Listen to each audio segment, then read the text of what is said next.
Jadi nanti di Al-Quran ada 8 jenis rizki. Di antara yang paling hebat, ada yang belum Anda datang, rizkinya sudah menjemput.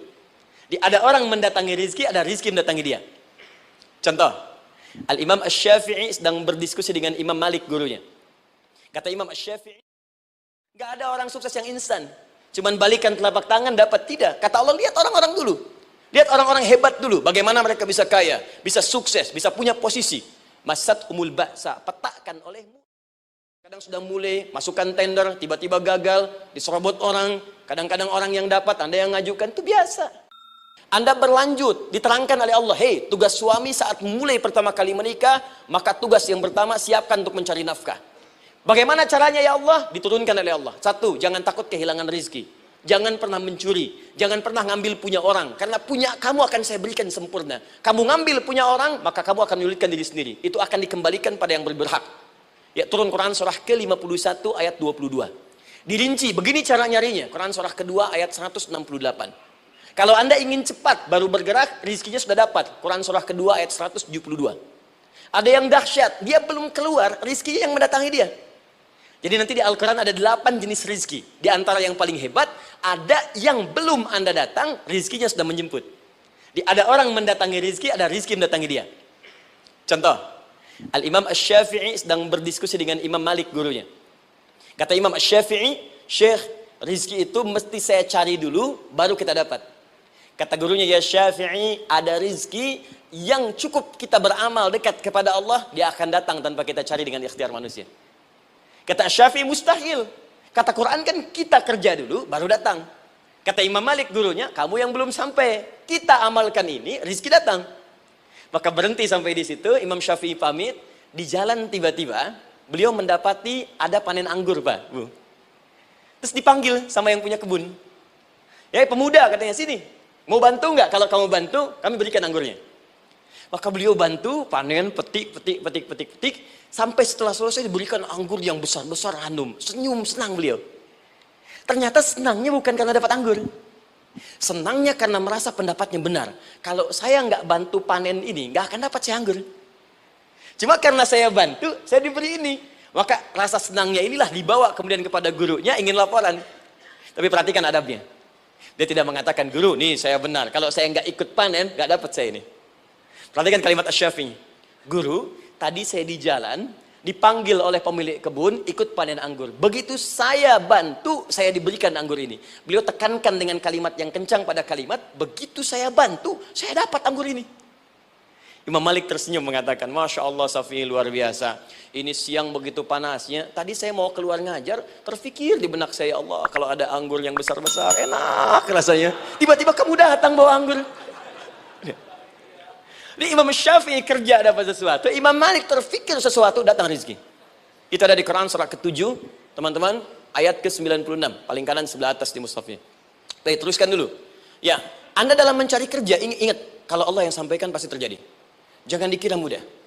Kata Allah akan ada persaingan, akan ada kadang-kadang singgungan, akan ada tantangan, maka mulai petakan tantangan apa yang akan Anda lalui saat Anda mulai mencari nafkah itu.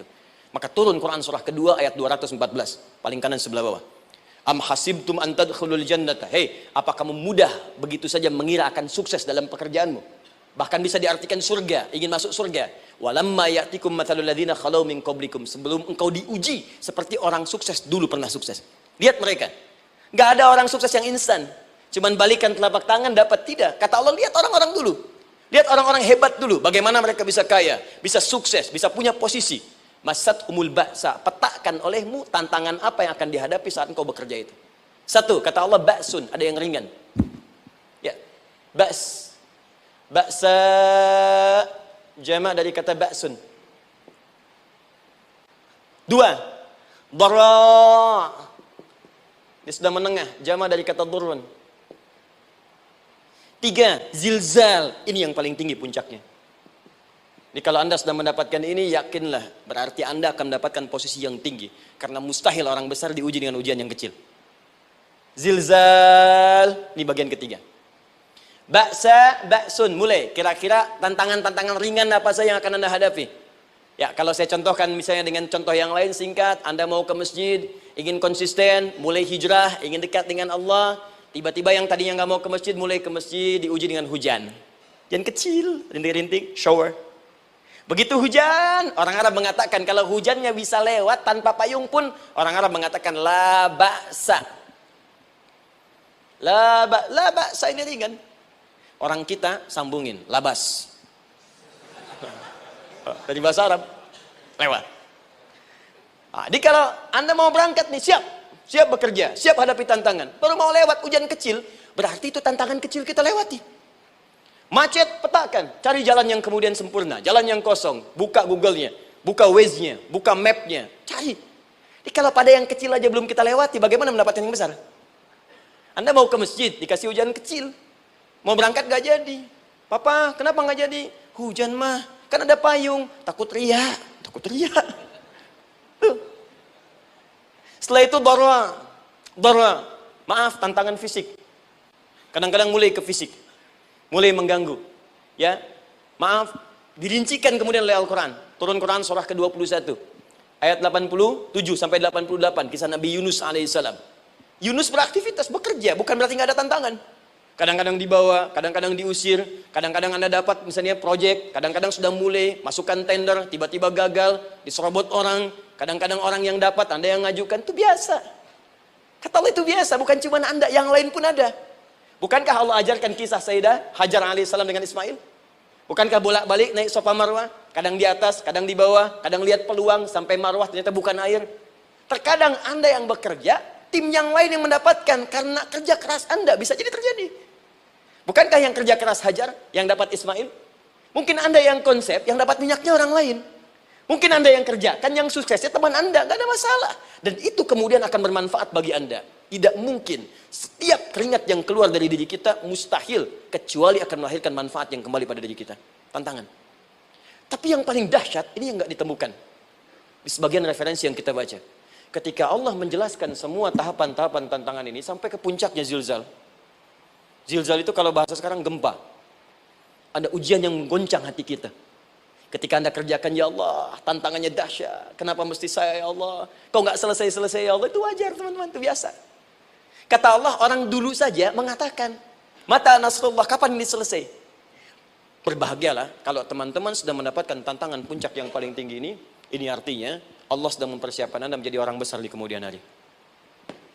Dan cara mengatasinya diturunkan Quran surah ketiga ayat 142, paling kiri sebelah atas. Perhatikan dahsyatnya. Yang pertama diterangkan tantangannya, yang kedua dijelaskan cara mengatasinya. Saya mau berhenti sampai di titik ini, nanti saya terangkan cara berinteraksi dengan Al-Quran. Ya, perhatikan baik-baik. Kata Allah, jika kelak engkau sudah bisa memetakan tantangan ini, maka siapkan solusi untuk mengatasinya. Ayatnya dibuka dengan kalimat yang sama persis. Saya pernah sampaikan teori ini di dua perusahaan besar di Indonesia. Yang pertama ada satu perusahaan, karena ini direkam saya nggak sebutkan perusahaannya, perusahaan otomotif besar sedang turun gratis, kemudian juga ada inflasi yang tinggi. Terus saya terangkan teori Quran. Dia praktekkan berhasil, Pak. Padahal saat itu saya presentasi di depan non-muslim. Non-muslim. Sales-sales se-Indonesia dikumpulkan, saya bedah tentang ini. Dan mereka berhasil. Sampai sekarang naik lagi. Yang kedua sama, ini direkturnya juga non-muslim. Tapi nggak apa-apa, kita diskusi. Dan mau mendengar teori ini. Dan praktekkan, naik. Ya, dulu di satu perusahaan minyak juga. Sedang turun, karyawan semua dikumpulkan. Lalu kita bahas tentang ini, kita terangkan. Yang ini yang paling menarik dari Al-Quran. Kalimatnya sama persis. Quran surah ketiga ayat 142. Am hasibtum an tadkhulul jannata. Apa Anda duga akan begitu mudah mendapatkan kesuksesan dalam hidup? Tolong fokus baik-baik. Jangan selalu mengartikan jannah dengan surga. Karena asal kata jannah itu artinya kesuksesan, kebahagiaan yang belum tampak. Surga, kenapa disebut dengan jannah? Karena itu puncak kebahagiaan kita yang belum nampak sekarang. Saya kasih rahasia ya. Ini antara kita saja nih. Kalau ada kata jim dengan nun di depannya, itu pasti tidak nampak. Tersembunyi. Apapun tambahannya. Ya, misal, jin kenapa disebut dengan jin? Karena memang ketika diciptakan, dia tidak tampak. Tersembunyi. Lawannya ins. Karena itu kita disebut ins. Karena saat lahir kita tampak. 18 kali disebutkan dalam Al-Quran. Ya ma'syaral jinni wal ins. Wa ma khalaqtul jinna wal ins. Jadi jin disebut jin karena memang fitrahnya tersembunyi, nggak nampak. Jadi kalau ada jin melakukan penampakan, itu jin sedang kena masalah. Sedang keluar dari fitrah. Sama dengan manusia, harusnya tampak. Jadi kalau ada manusia yang senang sembunyi-sembunyi, dia sama dengan, bukan saya yang bilang, sedang punya masalah. Ke kantor, sembunyi-sembunyi, hati-hati Pak Alfian tuh. Biasa ada pintu depan, masuk pintu belakang. Suami di rumah, buka WA, sembunyi-sembunyi. Bu, hati-hati tuh. Pulang lewat pintu belakang, berarti sedang punya persoalan dalam hidup. Setiap ada jim dengan nun, pasti tersembunyi. Ibu punya janin. Rahim, dalam rahim ada janin. Kenapa disebut dengan janin? Jim, nun, ya, nun. Karena sosok itu belum nampak dalam pandangan kita. Nanti kalau sudah lahir, baru tampak. Jannah, kenapa disebut jannah? Karena belum tampak dalam pandangan kita. Nanti kelihatan. Karena itu dalam Al-Quran, kata jannah itu tidak dikhususkan dengan surga. Tidak dikhususkan dengan surga. Kadang-kadang menunjuk aspek kesuksesan yang belum tampak. Anda mau ngebor minyak, minyaknya belum tampak. Belum kelihatan. Anda mau kerja, ya hasilnya kan belum tampak, baru ikhtiar sekarang. Karena itu orang Arab disebut kaya, kalau mereka mendapatkan kebun yang tak tampak sebelumnya. Kebun anggur, bukan kurma, kalau kurma banyak. Kebun anggur, ada apel, ada jeruk, sampingnya ada sungai-sungai, disebut dengan jannah. Ya, kalau punya unta, nggak kaya di Arab, biasa. Karena yang kelihatan padang pasir, unta, hitam, merah, biasa. Tapi kalau sudah punya kebun anggur, yang sulit di padang pasir ada kebun, itu baru disebut kaya. Karena itu orang Arab kadang mengartikan jannah dengan aspek kesuksesan yang belum tampak. Diartikan dengan kebun anggur, kebun apel, dan macam-macamnya. Perhatikan. Am hasibtum an tadkhulul jannah. Apa Anda duga ingin sukses itu begitu mudah? Sukses jadi tidak. Walamma ya'lamillahu alladhina jahadu minkum wa ya'lamas sabirin. Perhatikan baik-baik. Sebelum Allah memastikan pada diri Anda, terdapat dua hal yang paling utama untuk mengatasi tantangan tadi. Satu, jahadu. Kesungguhan. Serius. Jadi kalau mau sukses, mesti serius. Kerja serius. Cintai pekerjaan Anda. Ya, belajar anak-anak serius. Pastikan belajar dengan serius. Jangan cuma anak-anak duduk paling belakang, nggak pernah nanya, kadang ngantuk, pulang. Ujian, besoknya mau ujian, baru belajar. Ya, sistem SKS, sistem kebut. Ya kadang-kadang sejam Bu, Pak. Saya pernah ada orang di luar ngadu waktu di Libya, Ustadz gimana ini orang Indonesia? Kenapa? Saya belajar 3 bulan, besok mau ujian. Teman antum orang Indonesia pinjam catatan saya, baru semalam. Dia dapat 8, saya 7,5. Saya bilang, Anda belum tahu sistem SKS itu. Baik, ya. Tapi itu bukan solusi, begitu ujian selesai, ilmu lupa. Itu poinnya. Jadi kalau hanya sekedar ilmu dipakai untuk ujian, pada prakteknya nggak akan terpakai. Ini banyak anak sekolah sekarang hanya belajar untuk ujian saja. Padahal kalau dipraktekkan, kadang kaitan dengan agama tinggi Bu, Pak. Fisika itu dengan agama itu tinggi. Gaya F1 sama dengan F2, gaya gerak sama dengan gaya dorong. Gaya sedikit, maka keluarnya sedikit. Pukul kencang, bunyinya kencang. Imannya kalau kuat, amalan jadi banyak. Iman sedikit, amal pun sedikit. F berbanding lurus dengan P, hukum Pascal. Gaya berbanding lurus dengan tekanan. Masuk bab akhlak. Makin banyak gaya, makin banyak tertekan. Nah, itulah. Gaji 5 juta, gaya 10 juta, kan? Ini serius. Serius. Di divisi apapun Anda, saya 3 sepekan lalu lah takziah ke tempatnya Yang Habibie, terus diminta tausiah di sana. Dan saya perhatikan beliau termasuk yang paling serius ketika diberikan tugas apapun. Gak pernah diberikan amanah kecuali mencintai pekerjaan itu. Yang Habibie demikian. Ciri orang sukses itu serius. Tapi keseriusan itu, kata Allah petakan jadi 3 bagian lagi. Karena jahadu itu punya 3 turunan kata. 1, keseriusan merencanakan, disebut ijtihad namanya. Punya rencana. Mappingnya apa? Stepnya apa? Oke, Anda ingin kerjakan sebuah proyek, baik, proyeknya berlangsung berapa lama? Target kita apa? Jangka panjangnya, menengahnya, jangka pendeknya. Kemudian apa tantangan yang akan dihadapi di setiap tahapan-tahapannya? Selesaikan. Bahkan saking pentingnya tahap perencanaan ini ditunjukkan oleh Allah langsung lewat sholat. Teman-teman masih ingat sholat pertama yang kita kerjakan setiap hari, sholat apa namanya? Subuh. Apa artinya subuh? Tuh, ini masalahnya. Ini kata Al-Quran sendiri ya, kata Al-Quran sendiri. Nanti akan ditemukan orang yang ibadah tidak paham apa yang dikerjakan dan dilakukan dalam ibadahnya.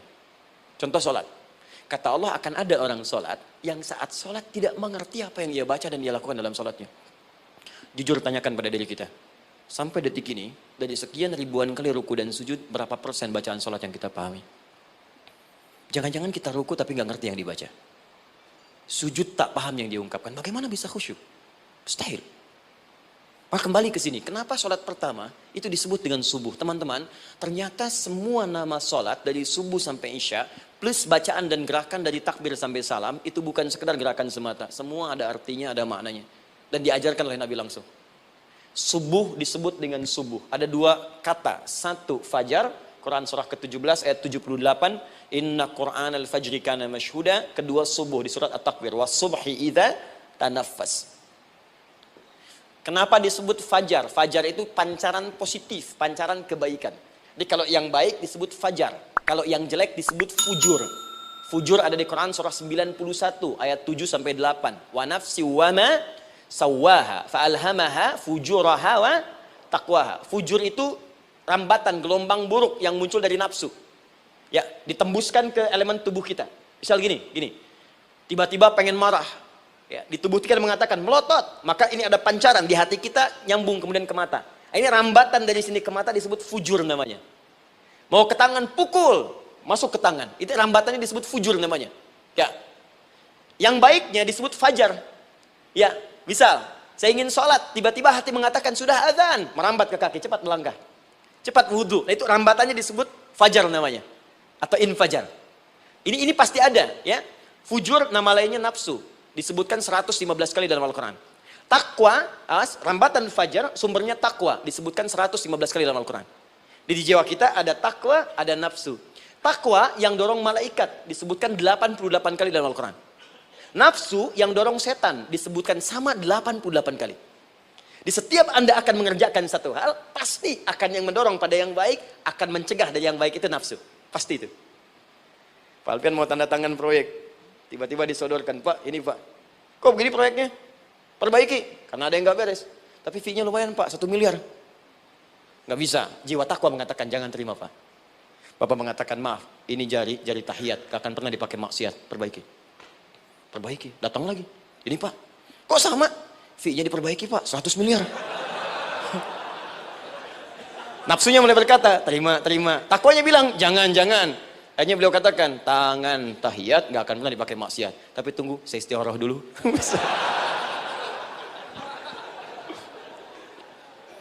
Nah, waktunya, ini salatnya disebut fajar. Kenapa disebut fajar? Karena saat kita tidur, terus dengar suara azan, Allahu Akbar, maka memancar dari iman kita, rambatan untuk merespon suara itu. Bangun kita untuk menunaikan salat. Waktunya disebut subuh. Kenapa disebut subuh? Dari kata asbah. Asbah itu artinya yang siap dengan rencana. Ya, orang Islam tuh nggak ada yang bangun dari tidurnya kecuali punya rencana jelas yang akan dieksekusi di hari itu. Makanya sebelum kita bekerja mengeksekusi itu, kita datang menghadap Allah supaya Allah berikan kemudahan di setiap aktivitas kita.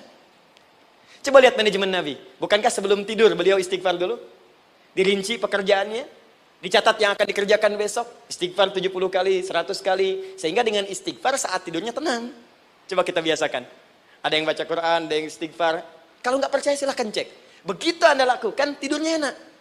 Besoknya rencana itu sudah siap. Makanya ketika bangun, siap jam 7 mau kemana, jam 8 ada di mana, jam 12 kerjakan apa. Sebelum mengerjakan itu, datang kepada Allah, sujud, ya Allah, saya punya rencana ini tolong mudahkan. Begitu caranya. Itu yang disebut dengan subuh.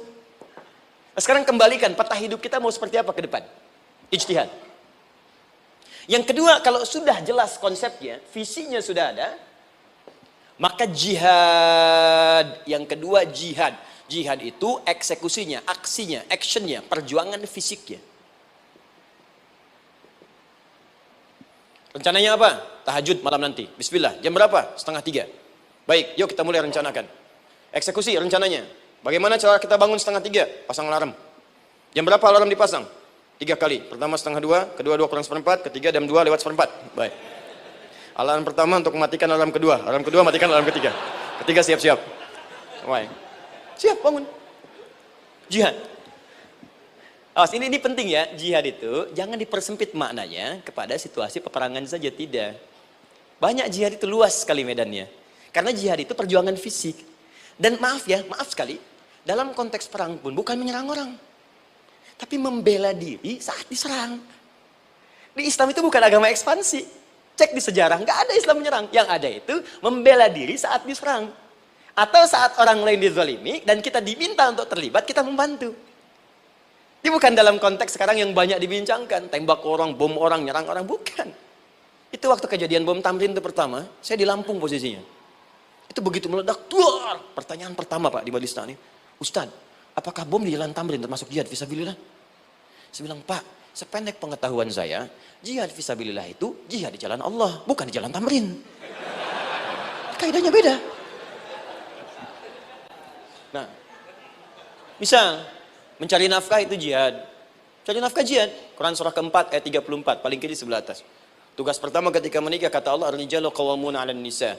Setiap lelaki itu diminta oleh Allah untuk mengatur bagian rumah tangganya. Jadi pemimpin di rumah tangganya. Ya bima faddalallahu ba'dahum 'ala ba'din, karena diberikan kemampuan untuk memimpin. Di pemimpin itu ada di suami.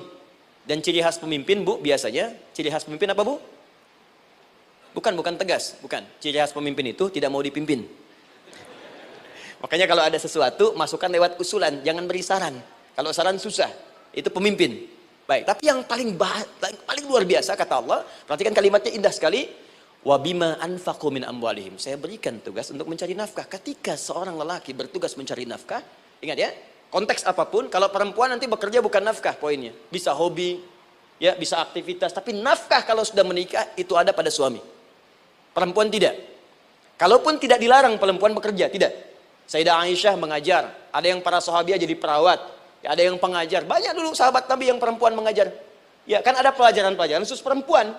Ya ada bagian perawat, ada dokter. Ini kan yang ngandung perempuan, masa yang periksa laki-laki? Ya, ada bagian perempuan tertentu, itu silahkan bekerja boleh. Tapi nafkah laki-laki. Begitu lelaki meniatkan pekerjaannya karena Allah untuk mencari nafkah, itu setiap langkahnya